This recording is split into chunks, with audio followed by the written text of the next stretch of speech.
Hey, everybody, welcome back. I'm Emily Moyer. Matrix Mash number 34 is upon us. We seem to graduate from the 33rd degree. We're now at number 34. Robert, how you doing?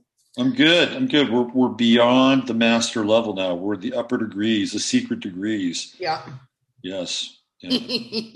What was that guy, David Wynn Miller, who said he was like a 96th degree Freemason? Remember the one? Did he make that claim? Right. It was like he was the guy with the parse syntax grammar, right? No, he's such a weird dude. He was like, I can't remember if it was like he was saying he was 96 years old, even though he looked like he was in his 40s or 50s, or if it was that he got to the 96th degree. But whatever, it was like 79th degree and 96 was his age, or 96th degree and he was really 79. So, yeah, I think that was probably something like that. Yeah. I mean, it's clear that he was really bright. He was very smart. Yep. But he was such a strange guy. He was almost like a robot. Yeah. And his relationship with what's his name was also really weird. What's his name? Russell. Oh. Yes. Yeah. Yep. So I don't know, but anyway, it made me think about that because he went far beyond any number of degrees that I'd ever heard of in the deepest conspiracy rabbit holes I'd ever been down. Right. So, well, it certainly didn't help him. No. Right. So. Yep. Yeah. So what's going on? Although speaking of Masons, Bill Cosby just got out of jail. The people in the Project Kids group were talking about that earlier. It was like, well, wow, maybe like it's one celebrity goes in and one has to come out. Maybe that's a rule, because I heard you talking earlier today about Alice and Mack getting sentenced. Yeah, so she's in and Cosby's out. Yeah. Yeah, and she's in for 3 years apparently, which is about all he served. He served 2. Yeah. And Cosby was a Mason, so. Yeah. Yeah. I guess he had his humiliation ritual, whatever. Yeah. Speaking of, this would not be a humiliation ritual. This is like a lovely thing. But we went to this barbecue place last week that was really phenomenal, right? And on the way out, we took some coasters they had, and Laura just gave me a coaster for my drink. And when she turned it over, she was like, "Look at what it says." Look what it says. It says, "In Bobby we trust." In Bobby we trust. So there we go. In Bobby we do trust, because let me tell you guys, Bobby came through with a really good gift card for a restaurant for the birthday. So he can be trusted with the culinary decisions. I have a hard time letting people choose the restaurant. Like I have a hard time letting Laura pick which shrimp we're getting at the grocery store or whatever, right? So Bobby, good job, man. I can trust you to make the restaurant decisions. Anyway, well, so it's really interesting how I picked that place. Yeah. It started off with best new restaurants in Austin. Mm-hmm. And I went through the list, and none of them had like a gift card option. Mm. So I really don't know how I came upon that place. But then I looked at it. I looked at the building. I'm like, wow, this is kind of a very interesting building. And then I looked at the actual like physical pictures of the food. Yeah. I'm like, wow, that looks really good. And then they had a gift card. So it's like, okay, I think this is the place. And that's what I was just going on, was the building and the pictures of the food, and that they had a gift card. And then last night I went in and I started reading to the reviews of this place. I can't tell you how many reviews said it was the best meal they've ever had. Wow.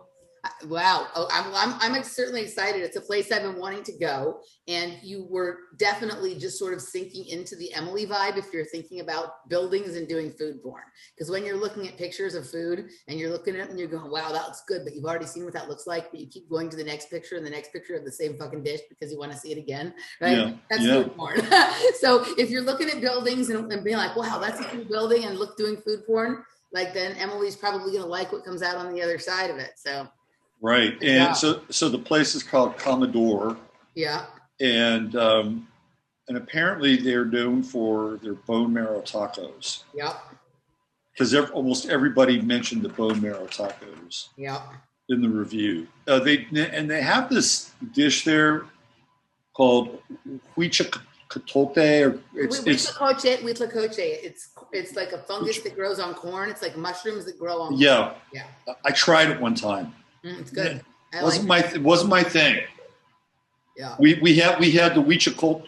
How do you say it? Huichacotle. Huichacotle. We had Huichacotle quesadillas in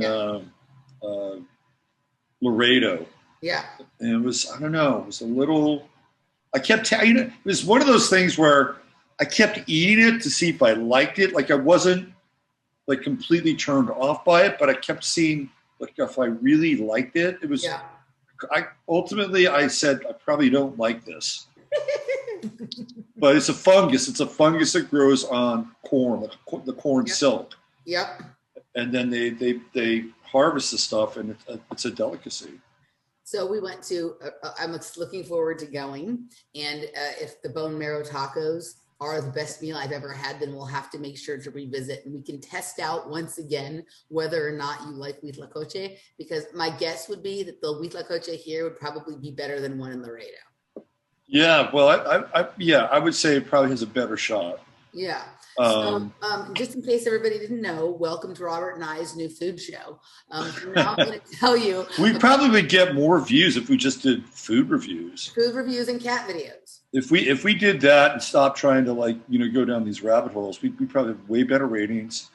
We probably wouldn't get kicked off of YouTube, and we'd probably make enough money in advertising on YouTube that we wouldn't have to charge for anything. I know, right? Maybe it's time to make a pivot, just start doing food videos.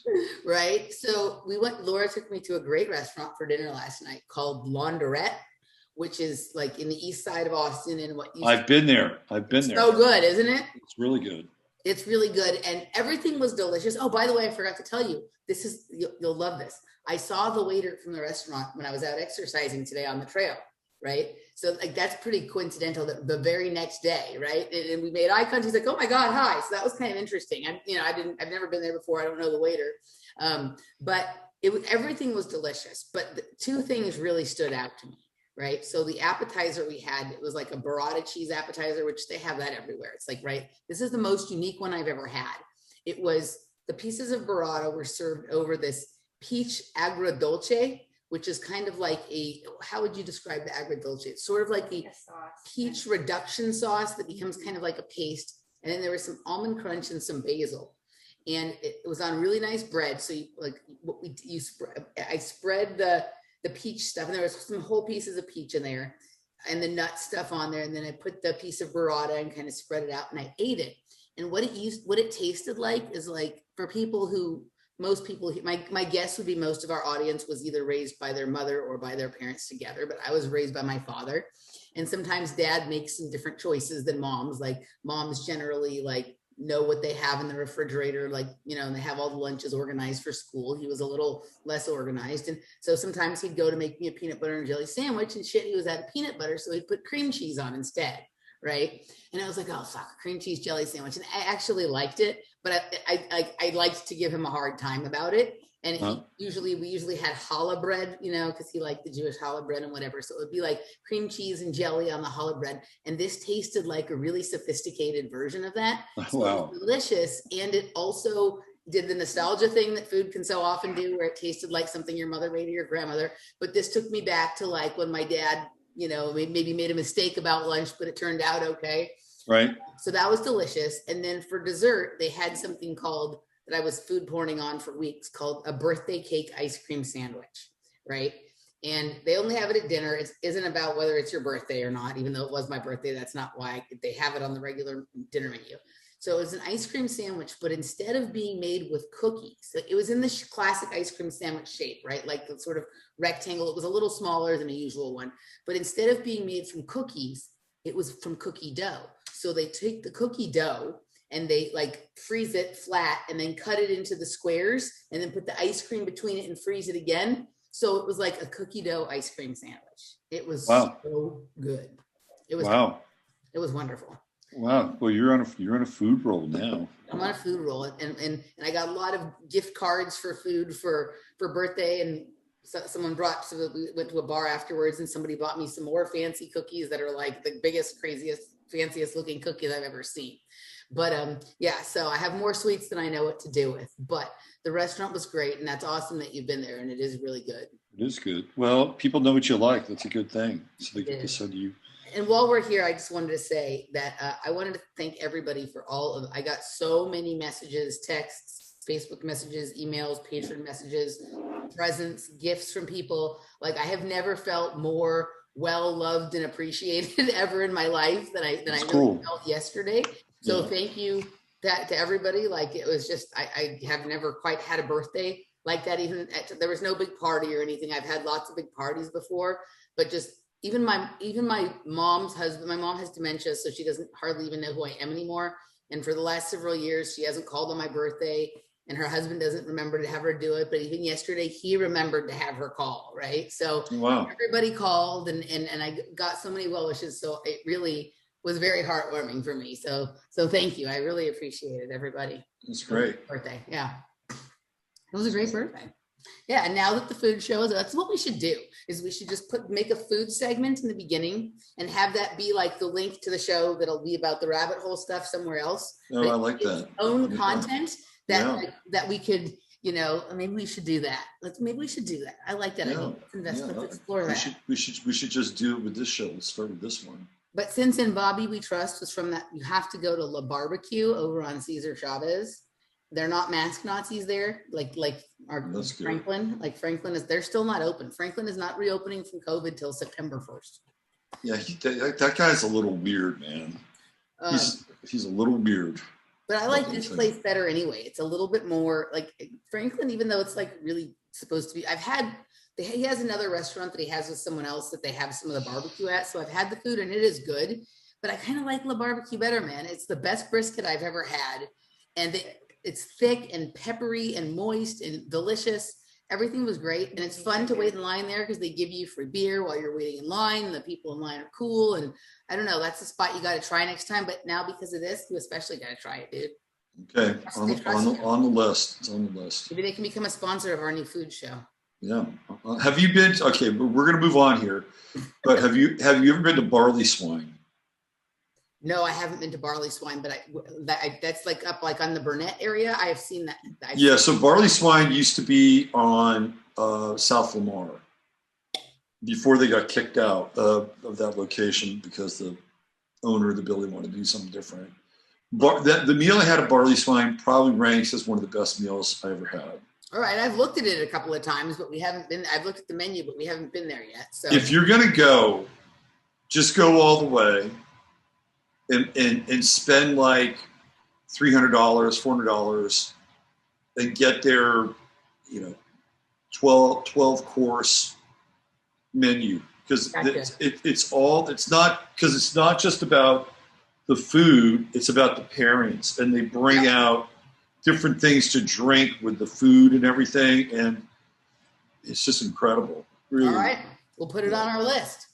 Always fine. We will put it on the list. All right, excellent. All right, well, should we get down to brass tacks here? Let's do it. Let's jump in. I'll just clip this part and make a little commercial for it on YouTube, and then we'll go into the we'll get into this jazz, our new food, Robert and Emily's new food show. All right, well, I just wanted to. I'm not going to start with that. What would you like to start with? I have a full menu here of things you and I have talking about in our texts over the last couple of weeks. And then I'm sure that there's many others because you do that. You show up with some even more things than you told me about to begin with. So since we're in this Austin theme, why don't we stay with the Austin theme and just jump right into Holy Hell? I think Holy Hell. All right. Let's jump right into that. Sounds good. I think it'll lead. All right, guys, you heard it. If you'd like to hear the rest of the show, head on over to Rumble. The link will be in the description box to get the rest of the show for free. We will see you next time. Have a good one.